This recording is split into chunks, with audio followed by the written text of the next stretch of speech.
오늘 이 라맛레히의 승리라고 하는 제목으로 말씀을 드리게 됐는데, 이 라맛레히의 승리의 배경은 오늘 말씀이 있는 그대로입니다. 조금 더 구체적으로 정리를 하면, 이 삼손이 아내와 결혼하는데 퀴즈를 내서 블레셋 사람들에게 퀴즈를 내지 않았습니까? 근데 그 퀴즈를 맞춘 사람이 아무도 없었는데, 결혼 3일 전에 이 아내의 눈물 어린 호소로 답을 알려주었는데, 그 답을 그 아내 되는 사람이 자기 동족 블레셋 사람들에게 유출을 시켰습니다. 그리고 혼례식이 끝난 뒤에 약속대로 그 약속을 지키게 되고, 그 다음에 삼손이 아내의 폭로로 그 아내를 친정으로 보내게 됐습니다. 친정으로 보냈는데, 그 장인이 이 자기 삼손의 아내를 장인이 어떻게 해요? 장인이 삼손의 친구에게 새 결혼을 하도록 재혼을 해서 보냈습니다. 그래서 얼마 있지 않아서 삼손이 자기 아내가 생각이 난 거예요. 그래서 아내를 찾으러 갔는데 장인이 그 얘기를 하는 거예요. 이 아이가 다른 데로 시집을 갔으니 이 아이, 내 둘째 딸이 있으니까 그 처제, 너의 처제에게 새 장가를 들어라. 그러니까 이 삼손이 화가 난 거예요. 삼손이 결국은 화가 나서, 그래서 어떻게 해요? 여우 300마리를 잡아가지고 꼬꼬무했어요. 꼬리에 꼬리를 묶어가지고요, 그 꼬리 사이에 횃불을 달아가지고 곡식밭, 그리고 포도밭, 올리브나무, 감람나무라고 표현하는데 올리브나무예요. 그래서 그 밭에 그 여우들을 다 뿌리게 됐어요. 결국은 다 타버리게 됐죠. 그 사건을 목도한 블레셋 사람들이 결국은 삼손이 이랬다는 이야기를 듣고 삼손의 아내 장인을 죽여버렸어요. 그리고 삼손을 추격하게 된 거예요. 그리고 오늘 본문이 시작되는 거예요. 추격하는데 그때 레히에 삼손이 있었는데, 동족 유다 동족들이 이 삼손을 찾아와가지고 내가 왜 이렇게 했느냐, 어찌 이럴 수 있느냐 하면서 그를 체포하고 묶어서 블레셋 사람들에게 넘기려고 했습니다. 넘기려고 할 때 삼손이 묻죠. 오늘 말씀 보니까 너희들이 나를 죽이려고 하느냐, 그랬더니 죽일 건 아니고 묶어서 그냥 블레셋에게만 넘기겠다 하니까 삼손이 순순히 묶여서 블레셋 사람 진영에 보내지게 됐어요. 그때 이 블레셋 사람이 삼손을 보고 죽이려고 달려들 때, 그때 오늘 말씀에 있는 것을 보니까 하나님의 영이 임하고 그 묶은 밧줄을 그냥 썩은 밧줄처럼, 불에 탄 밧줄처럼 끊어버리고, 그리고 그 옆에 있는 새 나귀뼈, 나귀 턱뼈를 가지고 1000명의 블레셋 사람들을 죽였다는 이야기예요. 그리고 그 이름을 라맛레히라, 턱뼈의 신이 이기게 했다 하는 내용이 오늘 본문 말씀입니다. 그리고 목말라서 외칠 때 물을 마시게 됐다는 이야기죠. 자, 오늘 이 라맛레히라고 하는 이 승리는 결국은 삼손이 대단해서 얻은 승리가 아니죠. 그런데 오늘 이 나귀 턱뼈로 휘둘러서 블레셋 사람 1000명을 죽인 이 사건 앞에서, 그런데 정작 삼손은 이 사건을 어떻게 고백했냐 이 말이에요. 오늘 16절 말씀 보면 우리 같이 한번 볼까요? 16절, 이르되 나귀의 턱뼈로 한 더미 두 더미를 쌓았으며 나귀의 턱뼈로 내가 1000명을 죽였도다 하니라. 오늘 이 말씀을 보면 삼손이 뭐라고 하냐면, 삼손의 마음에는 이 승리는 누구 거라는 거예요? 이 승리는 누가 했다는 거예요? 누가 이뤘다는 거예요? 내가 1000명을 죽였대요. 그의 마음에는 결코 하나님께 영광을 돌리자고 하는 말이 없어요. 이 영광은 자기 것이다. 자기의 승리다. 자기의 승리가 아니라 하나님이 이기게 하시고 하나님의 영이 임하여서 하나님이 이기게 하셨다고 하나님을 영광 돌리고 하나님께 감사하고 하나님께 높여드리는 게 없이 뭐예요? 자기 과시, 자기 자랑을 했다는 거예요. 우리가 분명히 알아야 할 것은 그의 승리는 여호와의 신이 삼손과 함께 있을 때, 그래서 그에게 승리가 임하였다. 하나님의 영이 임하지 않았으면 이길 수 없는 거 아니었습니까? 이길 수 없을 뿐만 아니라 삼손이 죽을 수도 있었잖아요. 그래서 오늘 이 말씀을 통해서 삼손이 1000명을 죽인 건 나다. 자기 과시, 자기를 드러내는 자기 과시 앞에서 우리가 조심해야 된다는 걸 말해주고 있어요. 겸손해야 돼. 승리 앞에서 겸손해야 되는데 그 승리를 내 것으로 취했어요. 이 전쟁에 이긴 건 누구 덕이라고? 내 덕이라고. 우리 가정이 평안한 건 누구 덕이라고? 내 덕이라고. 자기 과시하는 거예요. 자기. 그런데 승리 앞에서 겸손해야 되는데 요즘 우리 주일날 전도서 보면서 뭐라고 우리에게 전도서 가르쳐 줍니까? 전도서 7장 14절 말씀 보면 형통한 날에는 기뻐하고 곤고한 날에는 되돌아봐. 이 두 가지 하나님이 함께 있게 함으로써 장래의 일을 알지 못하게 하고 겸손하게 하셨다는 거예요. 그러니까 기쁘다고 기뻐하는 일만 있는 게 아니고 곤고하다고 곤고한 일만 있는 게 아니라 이 둘이 실줄 날줄처럼 엮여 있어서 인생을 살아가면서 겸손하게 하나님 기뻐할 때, 좋은 일 있을 때 형통할 때 기뻐하고 곤고한 일 있을 때 하나님을 더 깊이 묵상하도록 겸손하도록 그렇게 만들어 주셨다는 거죠. 그렇게 오늘 우리 인생의 형통 앞에서 겸손해야 된다는 거예요. 삼손은 겸손하지 못했어요. 이렇게 승리의 감격에 도취되고 말았다는 거예요. 이런 도취되어 있을 때 삼손에게 어떤 일이 일어난 겁니까? 도취되었을 때 무슨 사건이 일어났어요? 목마름의 사건, 탈수 현상이 일어난 거예요. 요즘 말로 얘기하면 탈수 증상이 일어난 거예요. 여러분, 탈수 증상이 아무것도 아닌 것 같죠? 탈수 증상이 일어나면 죽는 거예요, 사람. 오늘 이 삼손이 고백하는 게 뭐예요? 내가 목마르다고 하는 건 정도가 아니었어요. 뭐라고 고백해요?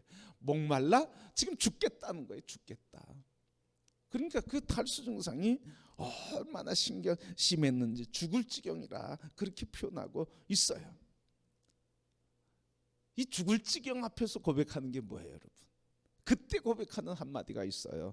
그게 오늘 본문 말씀에 뭐라고 고백합니까? 오늘 18절 말씀 뭐라고요? 뭐라고요? 주께서 종의 손을 통하여 이 큰 구원을 베푸셨사오나. 내가 목말라 죽겠다는 거예요. 하나님께서 손을 통하여, 하나님께서 종의 손을 통하여 하나님께서 큰 구원을 베푸셨는데 지금 나 목말라 죽겠다 하면서 하나님께, 여러분 무슨 마음이었겠어요? 아니 내가 이렇게 하나님 이기게 하셨지만 내가 이렇게 싸워서 공로를 세웠는데 왜 나를 목말라 죽게 만드냐, 이런 얘기예요, 여러분.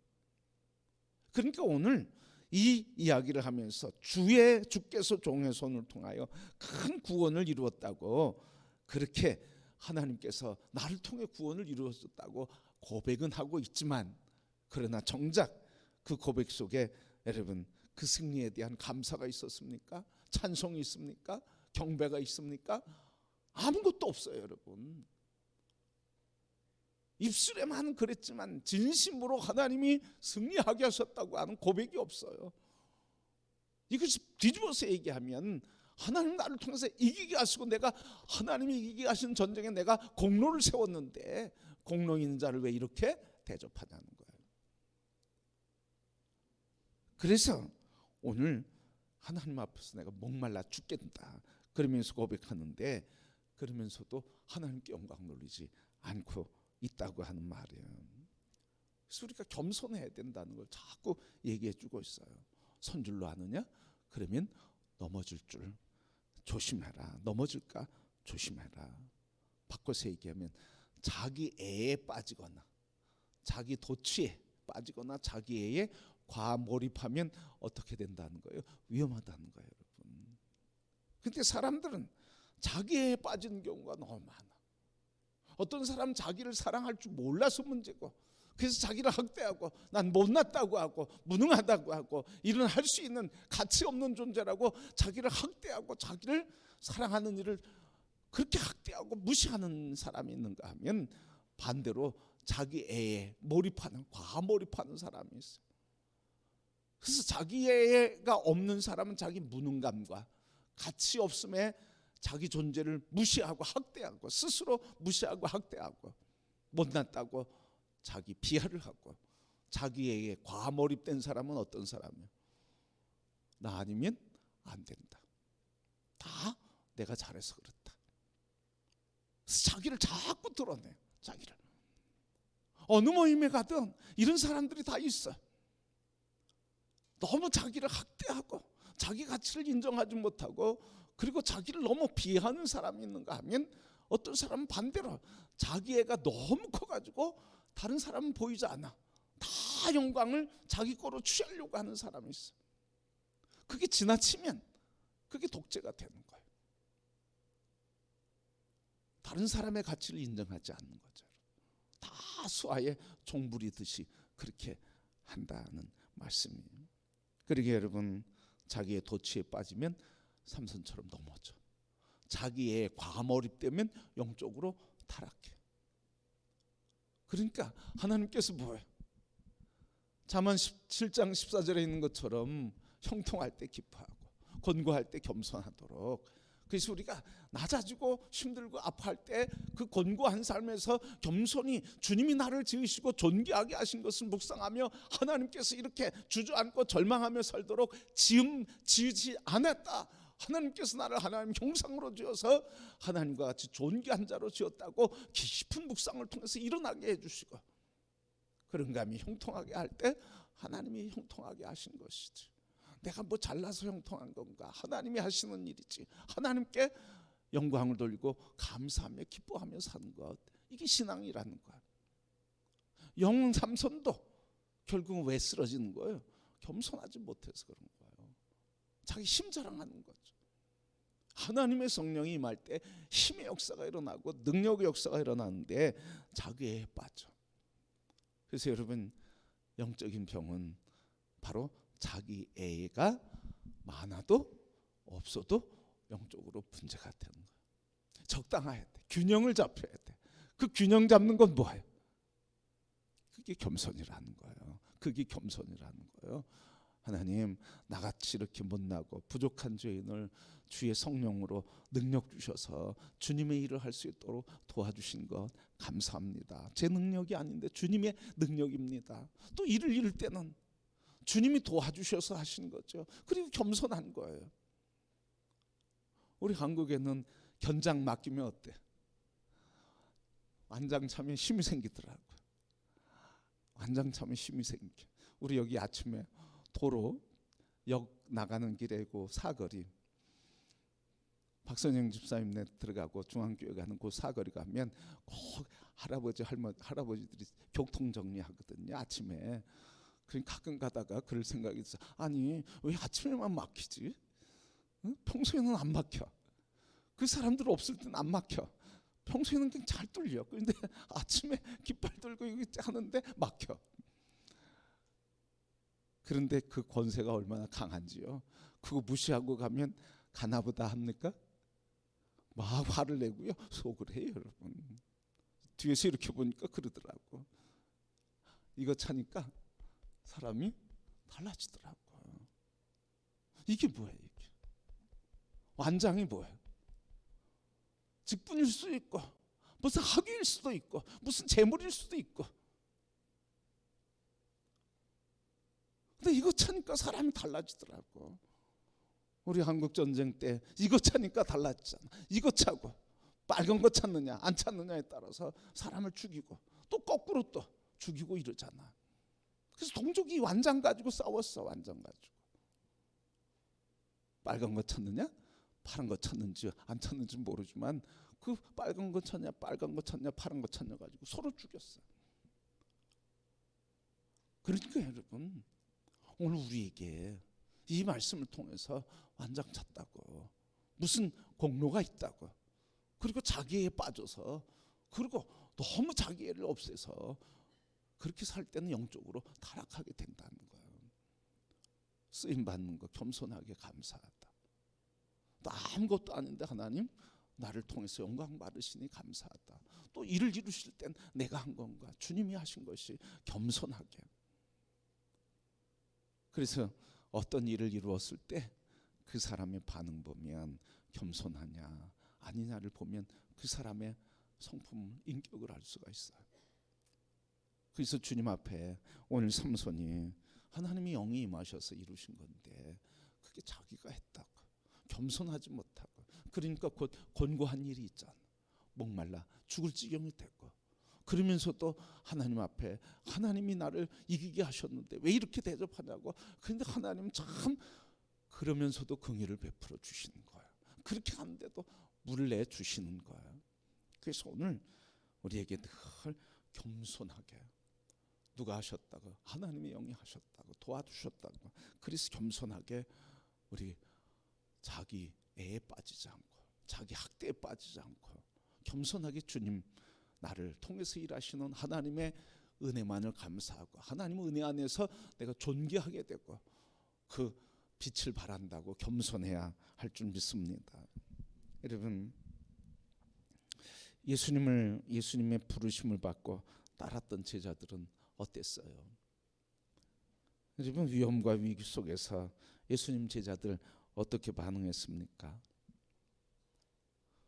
예수님 제자들에게 물었죠. 너희도 나를 떠나려 하느냐? 그랬더니 뭐라고 그래요? 아니, 우리는 절대로, 베드로가 얘기하죠. 나는 절대로 예수님을 떠나지 않을 것입니다. 또 제자들은 뭐예요? 우리는 절대로 예수님을 배반하거나 떠나지 않을 것입니다. 근데 그들이 왜 무너졌어요? 언제 무너졌어요? 결국은 그들이 예수님이 십자가에 달려 죽으신다고 하는 이 운명에 처하니까 어떻게 가룟 유다를 통해서 팔아버리고, 예수님의 제자 그렇게 당당하게 절대로 우리는 절대로 예수님 배반하거나 그리고 예수님 부인하지 않겠습니다 그랬는데 어때?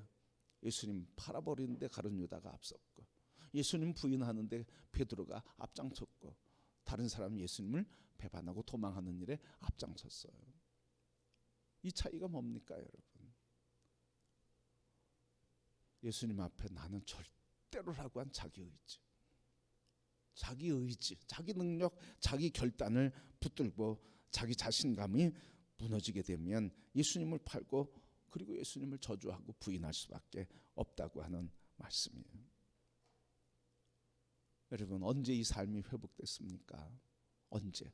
하나님의 영이 임하시니까 그때 성령의 붙들림 받아서 생명이 위협당하고 죽임을 당한다 할지라도 내가 주님의 그 사랑, 이때를 위해 나를 부르셨다고 그냥 생명을 내걸고 주님을 따라 복음의 길을 걸어가게 됐습니다. 여러분, 오늘 이 삼손과 그리고 삼손의 다른 사람들, 무슨 차이가 있을까요? 삼손과 삼손에 의해서 죽임을 당한 사람들과 무슨 차이가 있겠어요? 다른 차이가 없었어요. 삼손은 누구의 영에 붙들렸어요? 하나님의 영에 붙들렸어요. 근데 삼손이 부인할 때는 어땠어요? 삼손이 타락할 때는 어때? 자기 의를 붙들었어요. 그 차이밖에 없는 거예요. 동일한 삼손인데도 그가 일어날 때는 하나님의 영에 붙들려서, 그가 넘어질 때는 자기에 붙들려서 권고한 일을 당하는 거예요. 그래서 오늘 우리의 인생도 하나님 앞에서 하나님의 성령에 붙들려서 하느냐, 아니면 자기 의를 나타내고자 자기 의에 붙들려서 하느냐, 이거에 따라서 인생은 달라지는 거예요. 오늘 우리의 인생, 오늘 이 말씀을 통해서 라맛 헤리의 승리, 라맛 헤리의 레히의 승리 이야기, 우리에게 겸손을 가르쳐 주시고, 그래서 자기를 너무 비하하지도 말고 너무 자기를 높이지도 말고 모든 일 하나님이 나에게 연약한 일, 자기 비하에 빠질 때 나를 하나님 형상으로 지으신 존귀한 자라고 위로를 받고 주님과 깊은 묵상의 자리, 교만해질 때 내 능력이 아니라 하나님의 영이 나를 도와주셨지 하는 겸손함으로. 그래서 우리 인생에 내 의에 붙들리고 자기에 빠지면 넘어지고 영적으로 타락하지만, 그러나 겸손히 하나님의 영에 붙들려서 아무것도 아닌 나를 하나님이 쓰신다고 주님의 이름에 붙들림 받을 때 하나님께서는 우리를 통해서 영광 받으시는데, 이 삼손을 통해서 오늘 말씀 보니까 20여 년 동안 나라를 안정되게 하고 평화의 나라를 이루게 하신 것처럼 하나님의 은혜가 우리에게 넘치게 되는 줄 믿습니다. 그러기에 오늘 우리 하나님께서 오늘 이 말씀을 통해서 우리에게 주는 것처럼 라마 레히에 승리하게 하신 하나님, 겸손해서 우리 늘 하나님의 승리를 누리면서 하나님께 영광을 돌리며 살아가는 우리 승리의 여정, 하나님의 이름을 높이는 겸손한 삶이 다 되시고 하늘의 은혜를 나타내는 증인들이 되는 성도의 삶이 되기를 주님의 이름으로 축복합니다.